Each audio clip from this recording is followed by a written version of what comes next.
Hello, my name's David Price from StereoNet, and I'm with Mike Creek from Creek Audio. Hello, Mike. Hi. What have you got for us today? What are you showing at the show? Well, we're here showing the mini series. Not that we're supposed to say mini, but you know what I mean. Yep. We've got a black version here and some silver ones elsewhere, but this is the first showing in black of the product that has been recently reviewed Yep. in certain magazines we can't mention. Yep. 4040A. That's called the 4040A after the original 4040, which we launched in April 1982. Yeah. And That was the amplifier that put Creek Audio on the map, wasn't it it? did, yes. Basically? And Yeah.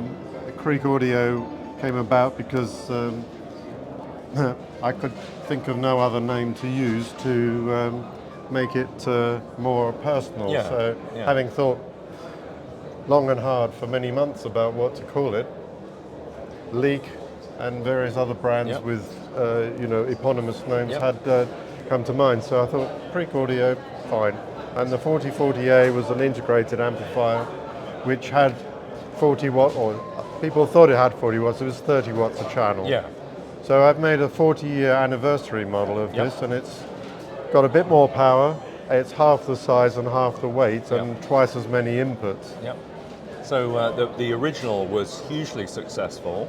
I think all around the world, certainly in many markets, wasn't it? It was, yeah. And it was famous for a particularly sweet and pleasant and musical sound.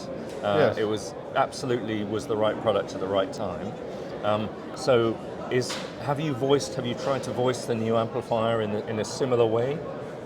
No, but a house sound is a house sound. Yeah. So I suppose if I could say that every amplifier I've produced, I've listened to before Yeah. I've produced it. It's Yeah. not something that Yeah. a team of other Yeah. people listen to, Yeah. although I do involve them.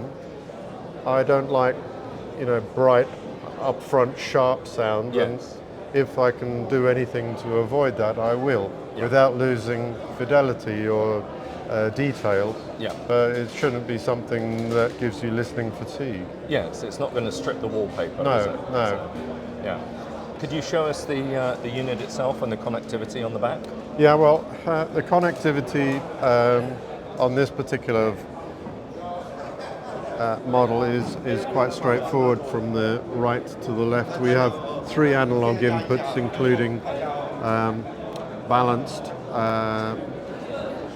unbalanced, which can be converted into a phono input Yep. from a line input by plugging a board in, and another line input that through the sub-menu can select a power amp Yep. input, which is quite flexible in itself.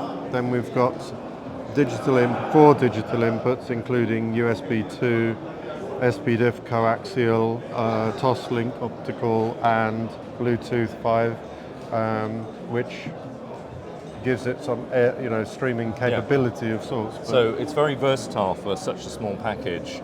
There's no kind of compromise in the connectivity, given that it's a half size. well, it's just about enough width Yeah. to put all of those sockets on. Yeah. Can you show us also the internal shots of the amplifier here? I can, but don't show anybody else. Just between you and me. Okay. This is the amplifier internals. Yep. And it's a Class D design. It's Class D, Yep. but that doesn't mean digital. Yeah. That's a video for a different. Yes, but- it's often a misnomer, isn't it? Well, it is Misapprehension. because it says D, but Yes. G does. Yeah. Class G doesn't mean that Guy designed it. Exactly. Yeah. Anyway, it has a power supply, which is a design of our own, although it features a controller unit from ST. Yep. But it's a miniature version of the one we use in our Voyage amplifier, which is 1500 watts. This happens to be about 400 watts, Yep. although we could make it more powerful. Wow. That powers the amplifier. This is just a prototype version of it, and that's the amplifier, stereo amplifier chip. Yep. So since it's the same size as my little fingernail, you can imagine it's Yeah. quite Yeah. amazing to think that that is how everything has shrunk over Yep. these days. Yep. And you see that's underneath there. Yep. That's the amplifier module here. That's the power supply there. This is the input and D to A converter board. So that's a D to A converter there, which is a 32-bit 384 Yep. ESS device. This is the USB bridge. We've got volume control, a microcontroller. Everything Yep. is. Yeah. That is not as compact as some of the things we've made in the past. So, Yeah. although it appears to be very compact Yeah. or dense, it's not really. There's lots of space on it. Fantastic. Well, basically a Creek quality amplifier in a smaller package. Yes. And good luck with that, and I hope it works very well for you. Great. Thank you very Thank much. you. Cheers, Mike. Good. Cheers. Thanks.